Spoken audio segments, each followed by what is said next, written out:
life comes down to a few moments, and this is one. Those were the words of Bud Fox, a wannabe investment banker who was willing to sell his soul for present fortune back in the 1980s, just before the stock market great crash, fed by greed and program trading. But beyond a movie, most people today do not perceive of themselves as immersed in any particular moral dilemma.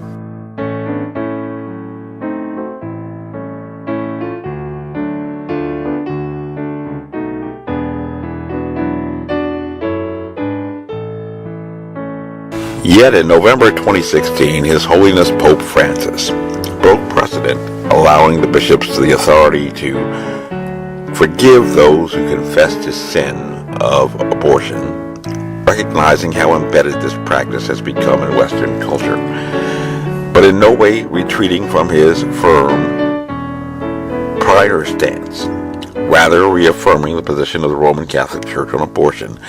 His Holiness described it as the white glove equivalent of the eugenics and genocide performed by the Nazis in the Holocaust.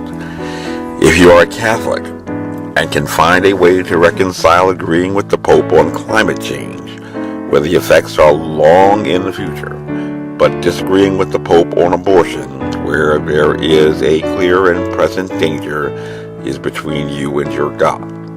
But beyond the edict of the Holy See, and beyond the philosophical reflections regarding the pastoral constitution Gaudium et Spes number 16, or the apostolic exhortation Amoris Laetitia about the primacy and importance of a well-formed conscience and moral discernment, recent events have made clearer the moral difference between that which is truly good and that which is evil in the divisive and controversial issue of abortion.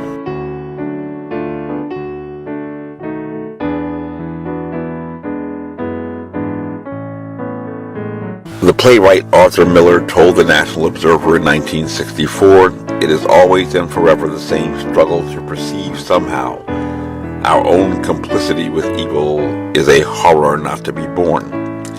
Much more reassuring to see the world in terms of totally innocent victims and totally evil instigators of monstrous violence we see all about us. At all costs never disturb our innocence. But what is the most innocent place in any country? Is it not the insane asylum?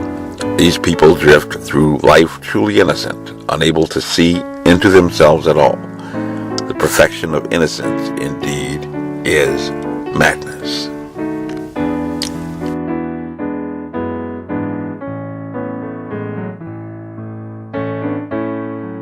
While it is true that politics is truly madness, and it is often difficult to determine the right side of history on which to align, it is pretty clear that when you confront a necessity to break the law to effectuate your purpose, there is a crisis, as in most instances involving civil disobedience.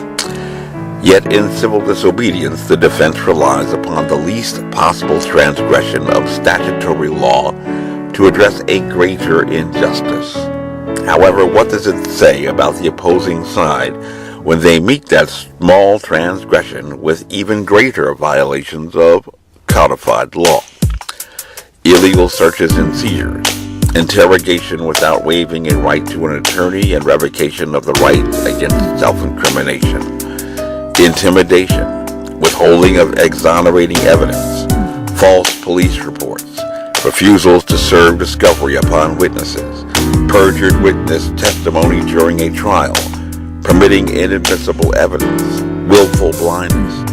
This is truly a case of deliberate decisions to violate the law in an effort to preserve the legality of abortion, and that willingness by government actors to disregard not just the laws but also the Constitution of the United States makes this a referendum issue for all persons with faith and conscience and who believe in rule of law.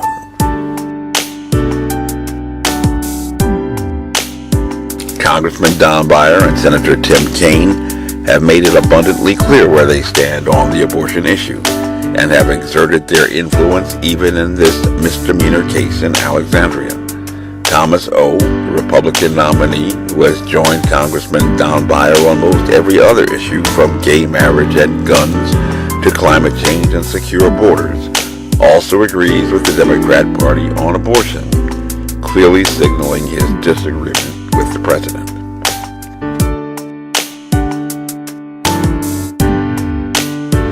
In Virginia's 8th Congressional District, there may be many different candidates and many different positions and many different issues, but in 2018 there is only one issue on the ballot: abortion. For or against, up or down, your body, your choice.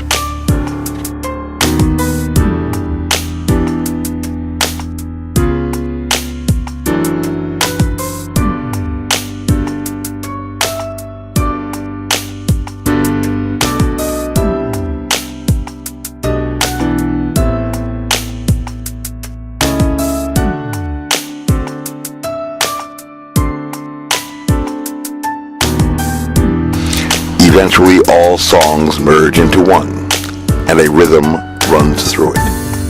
The rhythm was kept by the world's greatest drum major for justice, and runs in a syncopated beat over robes from the choir rooms of time. On some of the robes are timeless teardrops.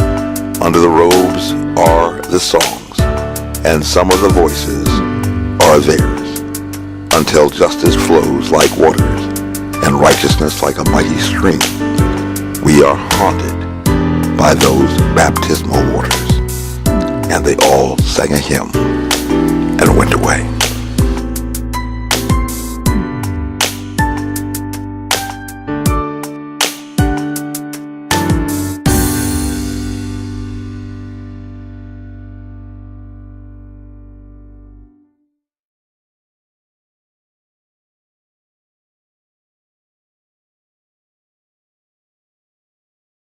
Jesus, keep me near the cross. There is a precious fountain, free to all, a healing stream.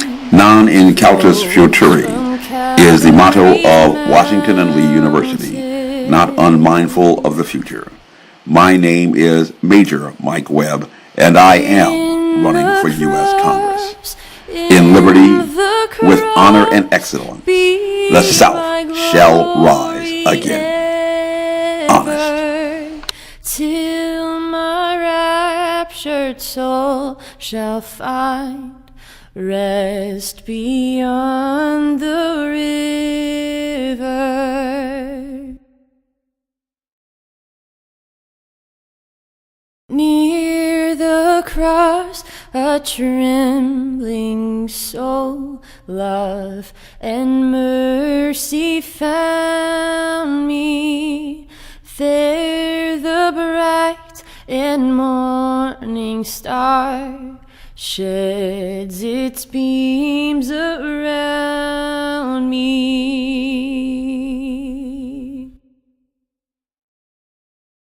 In the cross,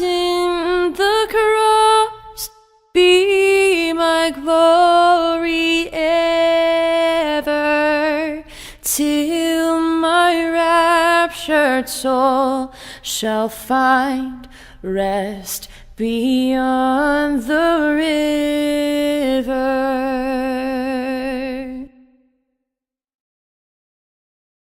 Till my raptured soul shall find rest beyond the river.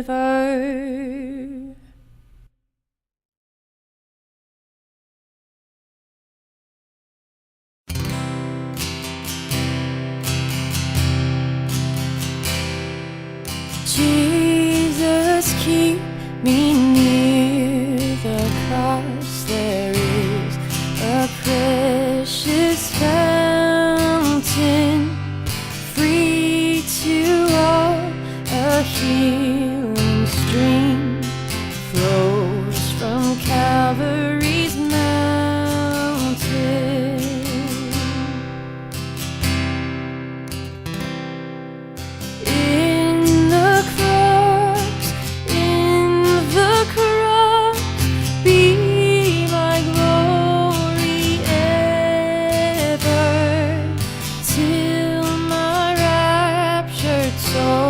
shall find rest beyond the river.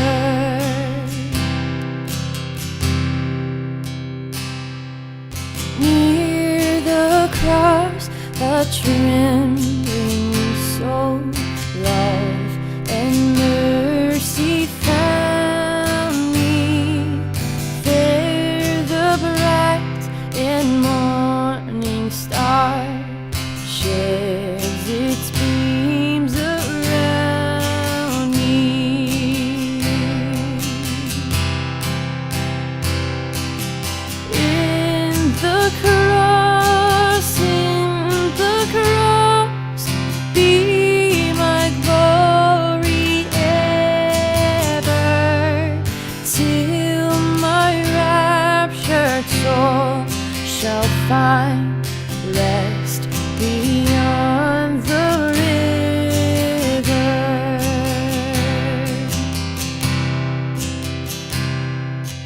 Till my raptured soul shall find rest beyond the river.